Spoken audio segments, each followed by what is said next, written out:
अस्सलाम वालेकुम। कैसे हैं आप सब? उम्मीद करती हूँ कि सब खैरियत से होंगे। आज मैं आपकी आसानी के लिए बहुत सी टिप्स शेयर करूँगी जो आपके लिए कारगर साबित होंगी, इसलिए वीडियो को लाइक और शेयर ज़रूर करें और वीडियो को एंड तक लाजमी देखें। शीशे को साफ़ करने के लिए शीशे साफ़ करने के लिए एक स्प्रे बोतल में कोका कोला डालकर शीशे पर स्प्रे करें और मोटे कपड़े से साफ़ कर लें। मेहनत के बगैर भी शीशा चमक उठेगा। कमीज़ की धुलाई करते हुए सबसे ज़्यादा मैला हिस्सा कॉलर होता है। कमीज़ का कॉलर साफ़ करने के लिए अगर कमीज़ का कॉलर अच्छी तरह साफ़ ना हो तो कॉलर पर कुछ देर शैम्पू लगाएं, बाद में धो लें। कॉलर बिल्कुल साफ़ हो जाएगा। उबले हुए चावल बच जाएं। अगर उबले हुए चावल बच जाएं तो इनसे मज़ेदार डिश तैयार करने के लिए थोड़ी सी पिसी हुई दालचीनी, मक्खन, चीनी और दूध डालकर पुडिंग बना लें। इस तरह आपके बचे हुए चावल भी इस्तेमाल में आ जाएंगे। पास्ता उबालते वक्त पानी बाहर ना गिरे। जब आप पास्ता उबालते हैं तो पानी जोश मारकर बाहर गिरता है और इससे किचन में गंदगी हो जाती है। तो अगर आप चाहते हैं कि पानी बाहर ना गिरे तो एक लकड़ी का चम्मच इसके ऊपर रख दें, यानी इसकी पतीली के ऊपर लकड़ी का एक चम्मच रख दें। आप ये देखकर हैरान हो जाएंगे कि पानी बाहर नहीं गिर रहा। बेक किए हुए आइटम को गर्म करने के लिए जब आप पिज़्ज़ा या किसी और बेक हुए आइटम को गर्म करें तो माइक्रोवेव में 1 कप पानी भी रख दें। इस तरह इसकी नमी बरकरार रहेगी और साथ ही वो सख्त भी नहीं होगा, क्योंकि गर्म करने पर अक्सर बेक की हुई चीज़ें सख्त हो जाती हैं। सिलबटा को साफ़ करने का तरीका। सिलबटा इस्तेमाल के फ़ौरन बाद गर्म पानी या सिर्फ़ पानी में भिगो दें ताकि जो चीज़ें जम गई हैं वो नम होकर साफ़ हो जाएं। अगर किसी गहरी रंग वाली चीज़ को पीसा गया है तो सिलबटे पर निशान रह जाता है। इसको दूर करने के लिए लीमू और सिरके को मिक्स करें और इसे टूथब्रश पर लगाकर सिलबटे को साफ़ कर लें। सिलबटे को किसी खुशबूदार या ज़्यादा तेज़ाबियत वाले लिक्विड में ना भिगोएं, नहीं तो ये ख़राब हो जाएगा। बाथरूम की दीवारें साफ़ करने का तरीका। बाथरूम की दीवारें साफ़ करने के लिए आधा ग्लास पानी में 2 चाय का चम्मच बेकिंग सोडा, 2 चाय का चम्मच सफ़ेद सिरका और 2 चाय का चम्मच लिक्विड सोप मिलाएं और दीवारों पर स्प्रे करें। बर्तन धोने वाले स्पंज से रगड़कर दीवारों को आसानी से साफ़ कर लें तो हर तरह की गंदगी और मैल वगैरह दीवारों से साफ़ हो जाएगा। ब्लेंडर को साफ़ करने का तरीका। ब्लेंडर में चंद कतरे डिश वॉश के डालें और पानी डालकर ग्राइंडर मशीन चला दें और फिर सादे पानी से खंगाल कर खुश्क कर लें। ग्राइंडर बगैर मेहनत के आसानी से साफ़ हो जाएगा।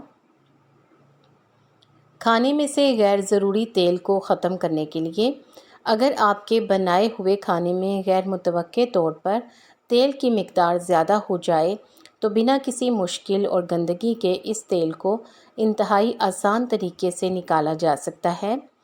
बस आपको ये करना है कि बर्फ़ के कुछ टुकड़े को एक तौलिए में लपेटें और खाने के ऊपर से इसको गुजारें। तौलिए में लपेटी हुई बर्फ़ एक मिकनातीस की तरह काम करेगी और सारा इजाफी तेल इस तौलिया के अंदर जज़्ब कर देगी। चिकनाई वाले बर्तन। एक बर्तन में कोका कोला डालें और टिश्यू पेपर के मुख्तलिफ टुकड़े इस बर्तन में भिगोएं। 5 मिनट बाद टिश्यू निकाल कर चिकनाई वाले बर्तन या पैन पर 10 मिनट के लिए रख दें और फिर इसी टिश्यू पेपर से बर्तन पोंछ कर साफ़ कर लें। बर्तनों से चिकनाई और मैल कुचैल बहुत ही जल्दी निकल जाएगा। अगली टिप में मैं आपको गंदे बेसन को साफ़ करने का आसान तरीका बताऊंगी। बेसन में चिकनाई जम जाए और पानी ना निकले तो आधी बोतल कोक की डाल दें और 1 बोतल गर्म पानी डालकर छोड़ दें। थोड़ी देर में बेसन खुद ब खुद साफ़ हो जाएगा और पानी निकल जाएगा। आप ये देखकर खुद ही हैरान रह जाएंगे। रसीले फलों से ज़्यादा जूस निकालने के लिए फलों से ज़्यादा जूस हासिल करने के लिए इन्हें कुछ देर फ्रिज में ठंडा करें, फिर 15 से 20 सेकंड माइक्रोवेव में रखें। इसके बाद इनका जूस निकालें। ऐसा करने से पहले की निस्बत ज़्यादा जूस हासिल होगा। अगर शीशे पर दाग पड़ जाएं तो थोड़ा सा चूना पानी में मिलाकर शीशे पर लगा दें और सूखने के बाद खुश्क कपड़े से पोंछ लें। शीशा साफ़ हो जाएगा।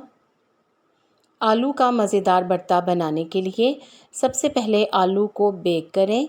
इसके बाद इनका छिलका उतार कर थोड़े से दूध और मक्खन में अच्छी तरह मैश करने के बाद हस्बे ज़ायका मसाला डालकर पका लें। इस तरह इनका ज़ायका मज़ीद बेहतर हो जाता है।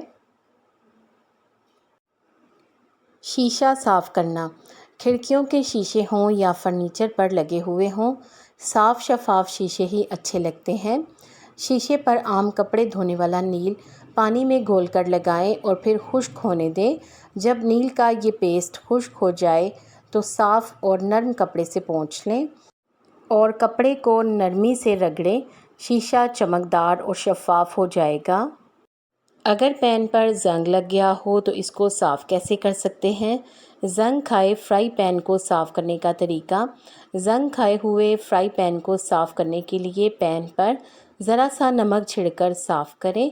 इस तरह से ना सिर्फ साफ़ होगा बल्कि इस्तेमाल के दौरान मुख्तलिफ़ मसालों की नाखुशगवार महक इसमें जो कि बस गई है वो भी दूर हो जाएगी। कटिंग बोर्ड के दाग दूर करें। कटिंग बोर्ड को कितना भी साफ़ कर लें लेकिन कुछ दाग इस पर जम कर रह जाते हैं और वो बदनुमा महसूस होते हैं। कटिंग बोर्ड को बेदाग बनाने के लिए 1 लीमू का रस आधे कप पानी में मिला लें और बर्तन धोने वाला स्पंज इस मिक्सचर में डुबोकर झावे वाले साइड से बोर्ड को साफ़ करें और धो लें। ये काम दिन में करें ताकि बोर्ड को तेज़ धूप में खुश्क किया जा सके। सारा दिन धूप में रखा रहने के बाद रात में आप साफ़ सुथरा कटिंग बोर्ड देखकर हैरान रह जाएंगी। इसके ऊपर से हर तरह के दाग और धब्बे साफ़ हो चुके होंगे। तवे की सफाई। तवा अगर चिकनाई ज़्यादा हो तो इस पर टूथपेस्ट लगाकर स्पंज से साफ़ करें और पानी से खंगालते हुए भी स्पंज से रगड़ लें। अगर तवा सादी रोटी पक कर बहुत ख़राब हो चुका है तो पहले चूल्हा जलाएं और तवे को दरमियानी आंच पर 5 मिनट के लिए रख दें। आंच पर रखे हुए गरम तवे को एहतियात से किसी स्क्रैपर से हर तरफ खुरचें। गरम होने की वजह से तमाम जमा हुआ आटा और तेल आराम से निकल आएगा। फिर थोड़ा सफ़ेद सिरका लेकर तवे पर फैला लें और इस पर बर्तन धोने वाला साबुन लगाकर तवे को रगड़ कर साफ़ करें और सादे पानी से धो लें। तवा ऐसे साफ़ हो जाएगा जैसे कि बिल्कुल नया लिया हो। आपको इन टिप्स में से कौन सी अच्छी लगी है कमेंट सेक्शन में ज़रूर बताएं। वीडियो को लाइक करके शेयर कर दें ताकि इससे दूसरों को भी फ़ायदा पहुंचे। उम्मीद है कि आपने चैनल को सब्सक्राइब कर लिया है। अगर अभी तक नहीं किया तो जल्दी से सब्सक्राइब करके बेल आइकॉन प्रेस कर दें ताकि आपको इस तरह की मालूमाती वीडियोस टाइम पर और सबसे पहले मिले। आप सबका शुक्रिया।